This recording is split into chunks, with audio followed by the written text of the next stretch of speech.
The sun spills golden light across the forest floor, dappling the leaves of ancient oaks. A gentle breeze rustles the branches, creating a soothing whisper that fills the air. High above, nestled comfortably on a sturdy branch of the tallest oak, sits Corvus, a crow of considerable size and impressive plumage.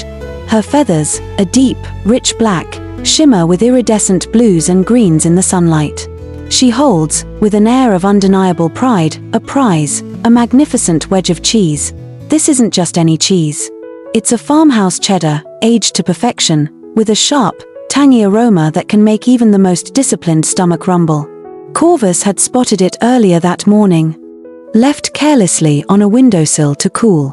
With a daring swoop and a swift snatch, she had claimed it as her own, and now, high in her treetop haven, she prepares to enjoy her well-earned breakfast. Below, unseen by the preoccupied crow, Reynard the fox emerges from the undergrowth. He's a creature of sleek elegance, with a coat of fiery red fur that contrasts sharply with the green of the forest. His eyes, sharp and intelligent, constantly scan his surroundings, always alert for an opportunity. Reynard is known throughout the forest for his cunning and his silver tongue, a combination that has served him well in many a precarious situation. Today, Reynard's stomach is particularly empty. The morning hunt has been fruitless, and the gnawing hunger is starting to make him desperate.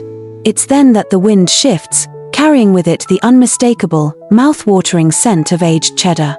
Reynard's nose twitches, his ears perk up, and he follows the tantalizing aroma with unwavering focus. He looks up and sees Corvus, perched high above, the cheese gleaming in her beak. Reynard's mind begins to race. He knows he can't climb the tree, crows are far too wary, and the oak is too tall and smooth. Brute force is out of the question. He needs a different approach, a strategy that plays to his strengths. He needs to use his wit. Reynard takes a deep breath and steps into the clearing, directly beneath Corvus's perch. He puts on his most charming, most disarming smile, a smile that could melt the heart of even the most cynical squirrel. "Good morning, Mistress Corvus," he calls out, his voice smooth and melodious, like warm honey flowing over stones.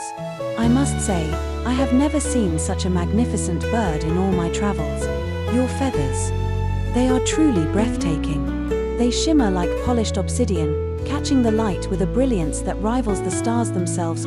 Corvus, who had been about to take her first bite of the cheese, pauses. She glances down at Reynard, a flicker of curiosity in her bright, black eyes. She's used to being ignored, or even shooed away, by the other forest creatures. Flattery is a new experience, and it's surprisingly pleasant. Reynard continues, his voice growing even more effusive. "And your eyes. Oh, Mistress Corvus, your eyes are like gleaming jewels, like pools of liquid night reflecting the moon's gentle glow.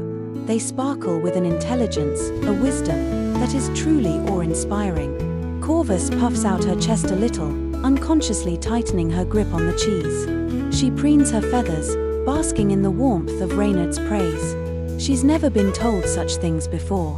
It feels good. "But," Reynard says, with a carefully calculated sigh, "the most incredible thing about you, Mistress Corvus, is something I have only heard whispered on the wind. They say that your voice is even more beautiful than your appearance. They say it's a song that rivals the nightingale, a melody that can charm the very birds from the trees. A voice that is, in a word, divine." He pauses, letting his words hang in the air, watching Corvus with an almost imperceptible twinkle in his eye. "Oh, Mistress Corvus," he pleads, "if only I could be so fortunate as to hear just one note from that legendary voice. Just one note, to confirm the rumors, to experience the magic for myself. It would be a moment I would cherish forever, a memory I would carry with me to the end of my days." Corvus is completely captivated. The desire to prove Reynard right, to show off her, in her own mind, extraordinary vocal talents, overwhelms her. She forgets all about the cheese, all about her hunger, all about the potential danger of opening her beak while perched so high. She takes a deep breath, puffs out her chest even further, and opens her beak wide to unleash a powerful, resounding caw. The cheese, of course, slips from her grasp. It plummets through the air, a golden projectile against the backdrop of green leaves. Reynard, with lightning-fast reflexes, is ready. He snatches the cheese mid-air, before it even has a chance to hit the ground. He gulps it down in a few greedy bites, savoring the sharp, tangy flavor.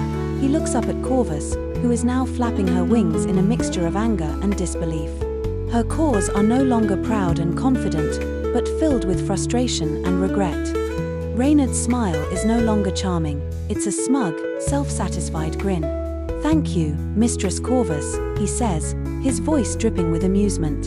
"Your voice was indeed memorable. Though perhaps not quite as valuable as that delicious cheese." He bows theatrically, then turns and saunters back into the undergrowth, leaving Corvus to contemplate her folly. She has learned a harsh lesson, a lesson etched in the empty space where her breakfast once resided. She was blinded. The moral of the story, as clear as the empty sky above Corvus, is this: beware of flattery. Do not let sweet words and empty praise cloud your judgment, or you may lose something far more valuable than your pride. True intentions are often hidden beneath a veneer of charm, and it's up to you to see through the deception.